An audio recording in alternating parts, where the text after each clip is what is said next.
Hi అండి. Hi నాన్న. ఇది ఇప్పుడు హిందువుల పైన ఒక సైడ్ మత మార్పిడులు జరుగుతున్నాయి. ఇంకో సైడ్ లవ్ జిహాద్ అని చెప్పేసి అమ్మాయిల్ని లొంగబరుచుకుంటున్నారు. దీన్ని బట్టి మీరు ఏం చెప్పాలనుకుంటున్నారు? ముందు మత మార్పిడి గురించి మాట్లాడదాం, తర్వాత లవ్వుల గురించి మాట్లాడదాం. కానీ మత మార్పిడి అంటే ఎందుకు జరుగుతుంది? మనం మారితేనే కదా అవతల అవతల వ్యక్తి వచ్చి మత మార్పిడి చేసేది. ఫస్ట్ మనం హిందువుకునే పుట్టిందిగా సమాజం మీద. ఫస్టే నువ్వు క్రిస్టియన్స్, నువ్వు ముస్లిమ్స్, నువ్వు హిందువు అని కాదుగా.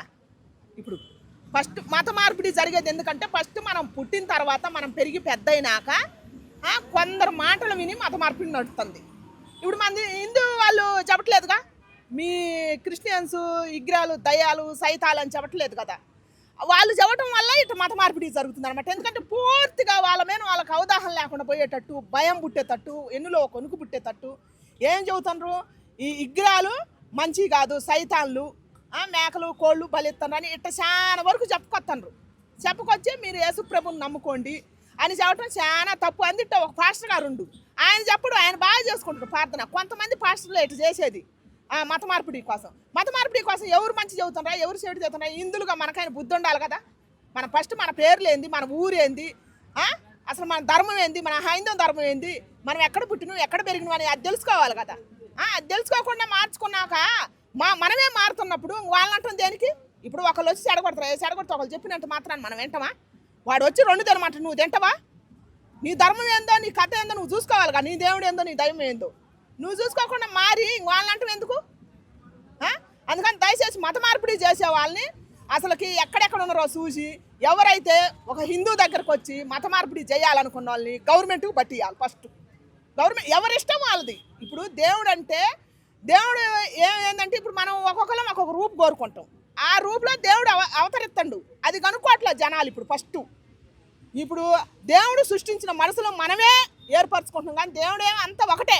అల్లా అయినా ఒకటే, యేసు అయినా ఒకటే, రాముడైనా ఒకటే దేవుడు ధర్మం ఒకటే చెప్పింది. బైబిల్లో అయినా ఒకటే ధర్మం చెప్పింది. అల్లాలో ఖురాన్లో ఒకటే ధర్మం చెప్పింది. హిందువులో కూడా ఒకే ధర్మం వదిలిపెడతారు, దేవుళ్ళు పరుస్తారు. ఏమిటి కానీ మనుషులుగా మనమే మారాలని నేను కోరుకుంటున్నా. ఇంకోటి ఏంటంటే ఇప్పుడు క్రిస్టియన్స్ కన్వర్ట్ అయ్యేది ఓన్లీ హిందువులు మాత్రమే. అవును, హిందువులే ఎక్కువ శాతం ఉన్నారు. కాదు అంటే నా క్వశ్చన్ ఏంటంటే ఇప్పుడు క్రిస్టియన్స్ కన్వర్ట్ అయ్యి హిందువులు కాబట్టి, సో అందులో ఏంటంటే వాళ్ళు ఆధార్ కార్డులో హిందూ అని ఉంటుంది కానీ క్రిస్టియన్ ఉండదు.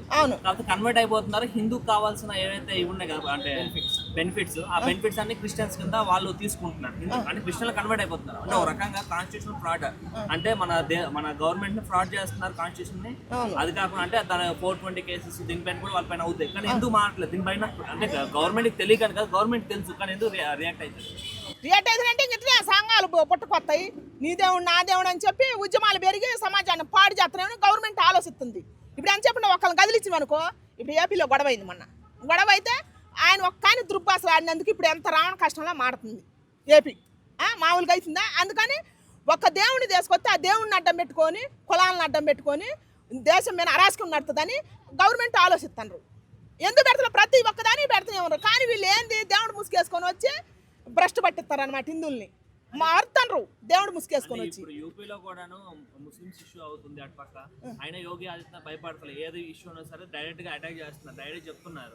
అట్లే మన ఇక్కడ గవర్నమెంట్ కూడా చేయొచ్చు కదా. మన గవర్నమెంట్ భయపడతా నాలుగు లొంగుతుంది. మన గవర్నమెంట్ భయపడతాం కాదు, మనం భయపడుతున్నాం. ఫస్ట్ మనం ప్రజలు మనం గట్టిగా ఉండి నిలబడి మన గవర్నమెంట్ నిలదీస్తే మన దేశంలో, మన భారతదేశంలో కూడా అదే సిస్టమ్ నడుతుంది. ఇప్పుడు అదేగా నేను అనేది. ఇప్పుడు మన గవర్నమెంట్లో కూడా ఎవరు శ్రీరామ్ అనే వ్యక్తి సిఐ, ఆయన 30 ట్రాన్స్ఫర్లు అయిందంట ఆయన సిఐగా. మరి డేరుండే ఆఫీసరేగా, ఆయన లంచాలకు మరగలేదు కదా. ఆయనకి ఎంత పేరుంది. అట్టాటి ఆఫీసర్లు నలుగురు ఉంటే చాలు మన భారతదేశం బాగుపడుతుంది. మన సత్యనారాయణ సారు, ఇప్పుడు ఆ శ్రీరామ్ సారు, అట్టాటి ల్యాండ్ ఆర్డర్కి అట్టాటి వాళ్ళకి కనుక పవర్ పట్టిస్తే మన భారతదేశాన్ని అసలు కాసేపట్లో మళ్ళీ దేశకొచ్చి అట్ట బెటరు. పూర్వం వైభవం రాదా? పల్లెలు పచ్చకొండవా? యూత్ మారరా? ఎక్కడ అన్యాయాలు జరిగినా కూడా, అరాచకం జరిగినా కూడా లాఠీ చూపిస్తారు కదా. అందుకని అట్టాటి వాళ్ళకి పవర్ ఇవ్వాలని మనం కోరుకోవాలి. కోరుకుంటే అక్కడ జరిగిన న్యాయం ఇక్కడ జరుగుద్ది. మరి మనం ఎంకరేజ్ చేయండి, ఎట్లా జరుగుద్ది మనకి? ఒక రకంగా అంటే ప్రజలు కూడా ఏమంటున్నారంటే ఇప్పుడు మోదీ అయిపోయిన తర్వాత ప్రైమ్ మినిస్టర్ కింద యోగి ఆదిత్యనాథ్ ఉంటే ఇవన్నీ క్లియర్ అవుతాయేమో, ఇట్లా మత మార్పులు కానీ ఇవన్నీ క్లియర్ అవ్వచ్చేమో ఇండియా మొత్తంలో అని అంటున్నారు. మన భారతదేశంలో ఎవరు వచ్చినా మనం మారంది. ఎవరు వచ్చినా కూడా అసలు ఎవరు వచ్చినా కూడా మారవలేరు. ఫస్ట్ మనం మారాల. భారతదేశంలో హిందువులుగా పుట్టినందుకు మనకే ఇప్పుడు హిందువులు ముస్లింలు అని కొట్టుకుంటాం. కానీ ఏ దేశాన్ని ఉందా? లేదుగా. మన దేశాన్ని ఇదంతా ఉంది. అందుకని ఫస్ట్ మనమే మారాల. మనం మారితే వాళ్ళ పవర్ చూపిస్తారు. అందుకని దయచేసి మనం మారాలని కోరుకుంటున్నాను. ఇండియా వ్యాప్తంగా చాలా స్టేట్లో అప్పుడు ఇప్పుడు యూపీలో కూడా నడుస్తుంది ఎలానే ఆల్రెడీ ఎన్కౌంటర్ ఇట్లా చేసేది. అలానే ఇక్కడ హిందూ స్టేట్లు అంటే ఇక్కడ ఏదైతే తెలుగు స్టేట్లు ఉన్నాయి కదా, తెలుగు స్టేట్లు కూడా ఎలా నడుస్తున్నాయి. మొన్న బంజారాస్లో ఒక ఇష్యూ అయింది, అట్లా చాలా వరకు అయినా. ఇట్లా దానిపైన మీరు ఏం చెప్పండి? ఇట్లాంటి దానిపైన ప్రేమించేటప్పుడు తెలియాలి కదా. ఇప్పుడు ఒకడు వచ్చి మోసం చేస్తాడు, వాడు మోసం చేసేటప్పుడు వాడు ముస్లిమా క్రిస్టియన్సా, అసలు ఎక్కడి నుంచి పాకిస్తాన్ నుంచి వచ్చిండా, ప్రేమించే అమ్మాయిలకైనా తెలియాలి కదా. ఇద్దరు అనుకొని ప్రేమించుకునేటప్పుడు ప్రేమించుకుంటారు, బాగానే వేసాలు వేస్తారు. ప్రేమించుకున్న తర్వాత మళ్ళీ భారతదేశాన్ని తీసుకురావటం, భారతదేశం మీద ఉండ యువతల్ని యువకుల్ని తీసుకొచ్చి మళ్ళీ లవ్ అని పేరు పెట్టడం. ఇప్పుడు ప్రేమిస్తేప్పుడు తెలియాలి కదా. నేను మోసపోతున్నా, నా భారతదేశాన్ని నేను మోసం చేస్తున్నా, నా మాతృభూమికి నేను అన్యాయం చేస్తున్నా, ఈ ఏరే వ్యక్తి వచ్చి నన్ను వాడి ఆశలు చూపించి నన్ను లొంగ తీసుకుంటుండా, నా స్త్రీ అస్తిత్వాన్ని నేను కోల్పోతున్నా అని ఆలోచించుకోవాలిగా. భారత స్త్రీకి భారతదేశంలో పుట్టిన స్త్రీయే ఆలోచించుకోవాలా. ఏరే వ్యక్తి వచ్చి నిన్ను లొంగ తీసుకుంటున్నా అంటే నీ మాతృభూమి పరువు తీసినట్టే కదా. అందుకని ఇట్ట లొంగే వాళ్ళకి నేను చెబుతున్నా, దయచేసి అట్టద్దు. ఎందుకు మన దేశంలో పుట్టి మన దేశం పరువు తీసేది ఎందుకు? అమ్మాయిలు మాత్రం తీసి మత కళలను సృష్టించి ఎందుకు? మీరు నాంది కావద్దు, అట్ట చేసి మీరు నాంది కావద్దు, భవిష్యత్తుకు మంచిది కాదు. నెక్స్ట్ ఒక రకంగా వాళ్ళు అంటే లవ్ చేస్తున్నప్పుడు లవ్ జిహాద్ పైన వాళ్ళు ఏం ముందు హిందూ అబ్బాయిల పేర్లు పెట్టుకొని తర్వాత అమ్మాయిని లవ్ చేసి తర్వాత వాళ్ళు కన్వర్ట్ చేసుకుంటారు. వీళ్ళకి తెలియాలిగా, సగంలోనే తెలుతుందిగా. మొన్న ఒక అమ్మాయి కొట్లాడింది, ఎవరు? కరాటి కళ్యాణ్ ఉంది, ఉంది పక్కన, ఆమె కొట్లాడింది. మరి అట్లనే కొట్లాడాలా? ఇప్పుడు ఫస్ట్ మోసం చేశారు అనుకో, తర్వాత నీ జీవితం నీకు తెలుసు కదా. నీ దేశం వాళ్ళు నేను సపోర్ట్ చేస్తారుగా. వీడియోలు తీసి తర్వాత బ్లాక్ మెయిల్ చేస్తారు, దానికోసం అప్పుడు అమ్మాయిలు అంతమంది అమ్మాయిలు డేట్ చేసి రాలేకపోతారు. ఇప్పుడు మామూలుగా ఇప్పుడు అదే హిందూ అబ్బాయి పేరు చెప్పేసి తర్వాత అంటే మామూలుగా కాదయ్యా, పూర్తి మునిగిపోయిన దాకా ఉండి కళ్ళు మూసుకొని ఉండి ఇంకా ఏమి చేస్తాం? ఇప్పుడు పూర్తి మునిగిపోయిన దాకా నీకు తెలియదా? ఇప్పుడు మన దేశంలోకి వాడు టెర్రరిస్ట్ అనేవాడు వచ్చి వాడు ఎన్నాళ్ళు ఉంటాడు, ఏదో ఒక రోజు బయట పడుతుండు కదా. మన గవర్నమెంట్ తీసుకొస్తుందిగా బయటకి. ఇప్పుడు మన హైదరాబాద్లో ఎన్ని పేర్లు జరగలేదు, బయటకు వస్తుందిగా. ఒక అమ్మాయి 5-6 నెలలు కానీ సంవత్సరం కానీ ఒక ఫ్రెండ్షిప్ చేసినప్పుడు అబ్బాయి మన ఇండియనా కాదా అని ఎందుకు తెలియదు? తెలిసిన తర్వాత సమాజాన్ని పాడు చేయడానికి ఇవన్నీ చేసేది అంతే. అమ్మాయి కానీ అబ్బాయి కానీ ప్రేమించేటప్పుడు చూసుకోవాలి, జీవితాల మీద అవగాహన ఉండాలి. ఇప్పుడు వాళ్ళ మీద దోషి మాత్రం ఉపయోగం ఏముంటుంది? వాడు మోసం చేయాలి, మన దేశాన్ని మోసం చేయాలని వస్తుంది, మన దేశ స్త్రీని బస్ట్ పట్టియాలని వస్తుండు. వచ్చినప్పుడు తెలియాలిగా మన స్త్రీకి. మరి అప్పుడు శివాజీ ఛత్రపతి మహారాజ్ సినిమా తీశారు సంభాజీ మహారాజులు.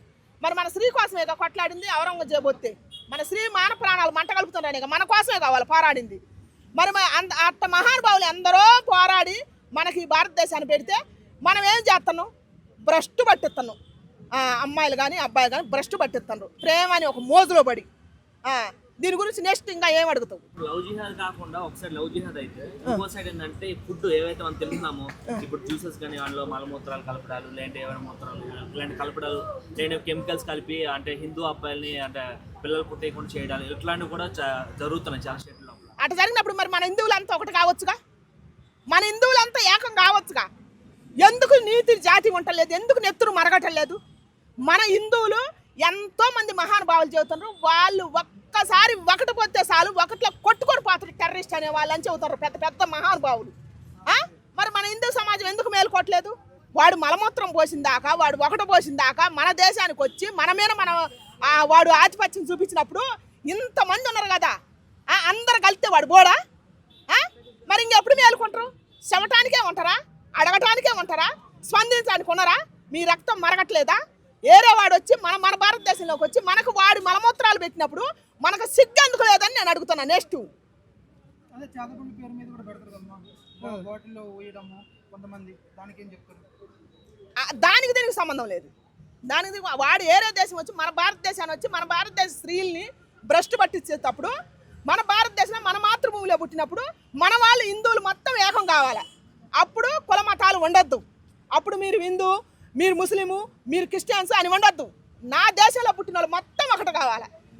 వాడు మలమూత్రాలు పెట్టినప్పుడు అందరూ ఒకటై వాడిని మోసకొత్తపోయాలి. అది కదా తిరగబడాల్సింది. కానీ అంతవరకు మన దేశం మనం ఇలా అనుకుంటే మొన్న హైదరాబాద్లో కూడా బాంబు బ్లాస్ట్, కెమికల్ కలపడాలు కూడా ఇక్కడ మన ఇండియన్ ముస్లిమ్స్ చాలా మంది చేశారు.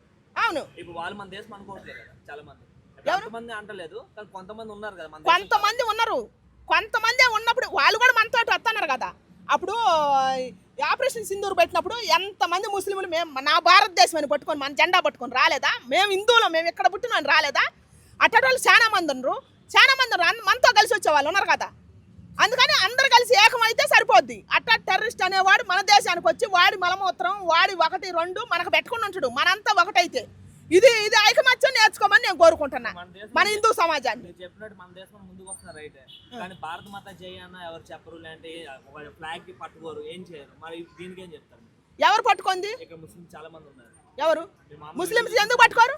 మనం 3 రంగుల జెండా పట్టుకొని జై హింద్ అన్నప్పుడు ఎందుకు పట్టుకోరు? పట్టుకుంటారు.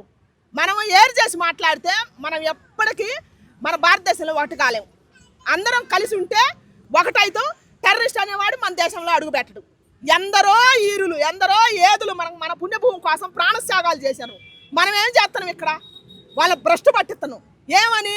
నువ్వు క్రిస్టియను, నువ్వు ముస్లిము, నేను హిందువుని అని కులమతాలు చిచ్చు పెట్టుకొని గొడవలు లేపుకుంటారు. నేను లేపుకోబట్టే కదా, ఈ రాజకీయం చేయబట్టే కదా ఏరేవాడు వచ్చి ఏడు త్వరబడి మన సామ్రాజ్యాన్ని కుప్పకూల్చేది. అందుకని మేలుకోవాలని కోరుకుంటున్నా. నెక్స్ట్ ప్రతి చోట కులాన్ని పెట్టొద్దని కులాన్ని ఏమన్నా కూడా తిడతారు. గవర్నమెంట్ కులాన్ని ప్రతి చోట పెడతారు కదా, ఎందుకని జాబ్లు ఇచ్చే దగ్గర చదివే దగ్గర కులాన్ని కంపల్సరీ మెన్షన్ చేస్తారు. ఎందుకని? రాజకీయం కోసం. అది సింపుల్ ట్రిక్కేగా అర్థం కావట్లేదా? రాజకీయం కోసం వాడు ఏ రకంగానే సంపాదించుకోవాలా. అక్కడే వేరు చేస్తున్నారు కదా, చిన్న చదువుకునే స్కూల్ నుంచే వేరు చేస్తున్నారు కులాల పేరు పెట్టి. అవును, అది రాజకీయం కోసమే. నెక్స్ట్ అంటే కాదమ్మా, ఇప్పుడు జాబుల విషయాల్లో రిజర్వేషన్లు ఉన్నాయి, బాగుంది, అంటే తక్కువ కులం వాళ్ళు అని చెప్పేసి ఇంపార్టెన్స్ ఇస్తున్నారు. కానీ చదువుల విషయంలో చదివిన ఎగ్జామ్స్ రాసిన మార్కుల విషయంలో కూడా రిజర్వేషన్ ఎందుకు అంటున్నారు? అంటే వాళ్ళకి ఏమన్నా డబ్బులు తక్కువ ఉన్నాయని దూరంగా ఉండి చదివించడం, లేకపోతే డబ్బులు వీళ్ళు ఎక్కువ కడుతున్నారని చెప్పి చెవులో పోయి చెప్పడం ఏం చెప్పట్లేదు కదా. అందరికీ ఈక్వల్ గానే చదువు చెప్తున్నారు కదా. కానీ మార్కుల విషయంలో మాత్రం ఎందుకు రిజర్వేషన్లు? ఆడ డబ్బు ఎక్కువ పరిపాలిస్తుంది. ఎందుకనంటే ఇప్పుడు చదువు గురించి ఇంత ఖచ్చితంగా జాబుల గురించి మార్కుల గురించి అడుగుతున్నారు కదా. మరి రాజకీయ నాయకులు అప్పుడు తిరిగేటప్పుడు సిగ్గుంటలేదా? సిగ్గుంటుందా ఉంటలేదా ఒక్కొక్కడికి? ఇప్పుడు రాజకీయ నాయకుడు బలం ఇచ్చేది ఎవరు? మనం కాదా? ఇప్పుడు నీ చదువు గురించి నువ్వు అడుగుతున్నావు, నీ మార్కు గురించి నువ్వు అడుగుతున్నావు, మరి నీ భవిష్యత్తు గురించి నువ్వు అడగవా? ఇప్పుడు అవతల చూడిపో ఒక్కడ విధ్వంసం సృష్టిస్తే ఎంతమంది ఆడ ఆగమైపోతున్నారు, ఎంతమంది. ఇప్పుడు ఆ ఒక్కడు మాట్లాడిన దానికి వాళ్ళు చూసుకోవాలా, ఆ నలుగురు చూసుకోవాలా. అన్నదేవురిని చంద్రబాబు నాయుడు అన్నాడు, అన్నదేవురు అంపటి రాంబాబు అన్న, వాళ్ళిద్దరు కదా చూసుకోవాల్సింది. ఈ మధ్యలో ఇంతమంది నలగటం ఏంటికి? ఇంతమంది భవిష్యత్తు ఎందుకు ఆగమైపోవాలా? ఇప్పుడు వీళ్ళకి ఉండేది లేదు, ఊడేది లేదు, వీళ్ళకేం కాదు, వీళ్ళ ప్రాపర్టీ ఆగమైపోయినా రేపటి రోజు నిన్ననే వాడిని దేశపోయి పెడితే నీ పిల్లలు ఏం తిని బతకాల? నువ్వు లేకపోతే ఇప్పుడు ఒక మంచుల మీద తేవాలన్నా, ఒక మంచుల కాయని తేవాలన్నా, నువ్వు సామాన్యుడు, నువ్వు లేకపోతే నీ ఇల్లు ఎట్టగలుగుతుందని నువ్వెందుకు ఆలోచించట్లేదు? నీ జీవితం గురించి నువ్వు అవగాహన తీసుకోవాలి కదా. వీటన్నిటి మీద ఉన్న ఆలోచన జీవితం మీద కూడా ఉండాలి. జీవితం మించింది ఏది లేదు. ప్రాణం పోతే ఏది తిరిగి తీసుకోలేము. అందుకని దయచేసి ఒక పార్టీ కానీ ఒక డబ్బు కానీ ఏదైనా కానీ ప్రాణాలు మించింది కాదు. అంటే మీరు అన్న పాయింట్లోనే ఇప్పుడు ఎలా అయిపోయిందంటే ఒక విషయం జరిగేటప్పుడు అంతా ఏమో పర్సనల్ లాగా చూస్తున్నారు, అది ఏదైనా జరిగిన తర్వాత మాత్రం క్యాస్టింగ్ తీసుకొచ్చేస్తున్నారు. ఇప్పుడు అంబటి గారే మీరు చెప్పారు కదా, అవును, ఆయన ఫ్లోలో కావాలని తిట్టాడా, ఫ్లోలో తిట్టాడా, వాట్ ఎవర్ ఇట్ ఇస్ తిట్టాడు. కానీ అరెస్ట్ చేసిన తర్వాత మా కులపోడిని అరెస్ట్ చేశారు, ఇట్లా అది ఇది అని చెప్పేసి కులాన్ని తీసుకొస్తున్నారు. అవును, తిట్టేటప్పుడు కులం లేనిది తిట్టిన తర్వాత అరెస్ట్ చేసిన తర్వాత కులం ఎందుకు వస్తుంది? ఎందుకు వస్తుందంటే ఇప్పుడు వాళ్ళ కులం వాళ్ళు రావాలి కదా. ఇప్పుడు వాళ్ళ కూతురు కూడా అదే మాట్లాడింది. అసలు వాళ్ళ కూతురు కూడా ఎంత తండ్రి కన్నా ఎక్కువ కూతురు బాగా మాట్లాడుతుంది. మామూలుగా మాట్లాడలేదు అంటే మళ్ళీ లీడర్ రామైద్దాం నెక్స్ట్ నాకు అట్ట అనిపించింది అనమాట. ఆమె అంత జాగ్రత్తగా మాట్లాడుతుంది. ఏదంటే గిల్లి జోలబడినట్టుంది అనమాట. మరి కులం పేరు ఎవరిని పవన్ కళ్యాణ్ అన్న టార్గెట్ చేసింది ఆమె. నేను కూడా మీ కాపు కులమే అన్నట్టు ఆయన రెచ్చగొడుతుంది. అంటే ఇప్పుడు ఆయన ఏమో ఆ వర్గానికి చెందినాం కాబట్టి ఇప్పుడు ఆయన వచ్చి ఏమొక న్యాయం చేయాలనా? ఇప్పుడు అంతేగా కులం తీసుకొచ్చింది. మరి కులం ఎందుకు తీసుకొచ్చినట్టు ఆడ ఏమేమో కులం తీసుకొచ్చింది. మళ్ళా ఎవరు జోగి రమేష్ భార్య అంట ఆమెమో బలహీన వర్గాలారా మీరు వచ్చి మమ్మల్ని కాపాడండి అని చెబుతుంది. లాండ్ ఆర్డర్ లేదా ఏపీలో? వాళ్ళని కదా అడగాల్సింది. బలహీన వర్గాలు మళ్ళీ కాపాడును రావటానికి కూడా బలహీన వర్గాలారా మీరు వచ్చి మమ్మల్ని కాపాడండి అంటే ఈ బలహీన వర్గాలకి సిగ్గు లేదా అని నేను అడుగుతున్నా. అది ఎందుకంటే వాళ్ళు అనేటప్పుడేమో వాళ్ళకి నచ్చింది అనేస్తున్నారు, నోటికి వచ్చింది మాట్లాడుతున్నారు. ఏదన్నా ప్రాబ్లం వస్తే ఈ కులాలు వస్తున్నాయి, అన్ని వస్తున్నాయి. అసలు అది కరెక్ట్ కాదు కదా. అందుకే తెలుసుకోవాలా, మారాలా అని చెబుతాను నేను. అందుకే తెలుసుకోవాలా అంటాను. ఇప్పుడు జగనన్న వస్తుండు, అసలు కాస్త మంది లేరనమాట. నేను చూసిన పిచ్చి కుక్కల కన్నా అద్దుమానంగా ఉన్నారనమాట. సామాన్య ప్రజలే అయ్యా అందుట్లో తొక్కిసలాట జరుగుద్ది. వయసు కొడుకులు ఉంటారు. ఆ కొడుకు పోతే ఆ తల్లి అంత షాప్ పడాలా, ఆ తండ్రి ఆ తండ్రి ఎంత సోపడాలా? ఒకరికి పెళ్ళి అయింది, పిల్లలు ఉంటారు, ఆ కొడుకు భూమి మీద లేకుండా పోతే ఆ తండ్రికి ఆ కొడుకుని తీసుకొచ్చి ఇత్తరా ఈ నాయకులు? ఆ భార్యకి భర్తను తీసుకొచ్చి ఇత్తరా ఈ నాయకులు? ఎంతో మంది అవతల ఆగమైపోయిన వాళ్ళు ఉంటారు. వీళ్ళు పోయి ఇంటింటి పోయి చూస్తే తెలుస్తుంది. అట్టాటి వాళ్ళని చూశాను సిగ్గు రావాలని ఏపీ ప్రజలకు నేను కోరుకుంటున్నా. మొన్నటాన్ని చెబుతున్నా, ఈ రాజకీయం అయిపోయింది దాకా కూడా చెబుతా నేను. దయచేసి తెలుసుకోవాలా, ఏపీ ప్రజలు తెలుసుకోవాలా. వాళ్ళకేం కాదు, ఇప్పుడు బలవంతులకి ఏం కాదు, వాళ్ళకి ఏమీ కాదు, ఎప్పటికీ ఏం కాదు. బలహీనులే ఆలోచించుకోవాలి పోయేటప్పుడు. నా నాయకుడు అని సంకలు గుద్దుకొని పోయేటప్పుడు నీ వెనక నీ భార్య ఉంటుంది, నీ పిల్లలు ఉంటారు, నీ తల్లిదండ్రులు ఉంటారు, వాళ్ళ వయసు ఉడికిపోయి ఉంటారు నీ మీద ఆధారపడి. నువ్వు వెళ్ళిపోయినావు అనుకో, నీకేదైనా జరగరాని జరిగిందనుకో, రేపు నీ కుటుంబమే రోడ్డు మీదకి వద్ద వాళ్ళు వస్తారు. నా ప్రగాఢ సానుభూతి మీ కుటుంబానికి. నేను ఎప్పుడూ తోడుంటానని ఒక 2 లక్షలు 3 లక్షలు ఎత్తరు పాత్ర. నీ జీవితం వెళ్ళుద్దా? ఎంతమంది జరగలేదు? ఏపీ ప్రజలకు ఎందుకు సిగ్గుంటలేదు? ఎంతోమంది చచ్చిపోయారు. నేను చూసిన చాలా మంది 2 ఎకరాల పొలం లేని వాళ్ళు కూడా ఉన్నారు. రోడ్డు మీదకి వచ్చారు, కొడుకు పోగొట్టుకొని తల్లిదండ్రులు ఏడుతున్నారు, భర్తను పోగొట్టుకొని భార్యలు ఏడుతున్నారు, తండ్రి లేక బిడ్డలు ఏడుతున్నారు, ఎంతోమంది ఏడుతున్నారు. వీళ్ళు ఒక 2 లక్షలు 3 లక్షలు ఇస్తే వాళ్ళ కుటుంబం తిరిగి వస్తుందా? ఆదుకోవట్లేదు కదా. అందుకని దయచేసి సంకల గుద్దుకోకాకుండా మీ కుటుంబాలు ఆగమైపోతాయి. మీ గురించి ఆలోచించండి, మీ గురించి ఆలోచించి, మీ వెనకుండాల గురించి ఆలోచించి మీరు మీ నాయకుడి కోసం పోయేటప్పుడు ఒక్కసారి మీరు వెనక్కి తిరిగి చూసుకోవాలని నేను కోరుకుంటున్నాను. నేను మీకోసమే పోరాడుతున్నా. అంటే ఇప్పుడు కన్వర్ట్ అవుతున్న దాని టాపిక్ వస్తే అమ్మా, రాజకీయ నాయకులే కొంతమంది కన్వర్ట్ అయిన వాళ్ళు ఉన్నారు, కానీ పక్కన మాత్రం రెడ్లు, నాయుడులు, ఈ మాత్రం వాళ్ళకి గుర్తింపు కావాలా?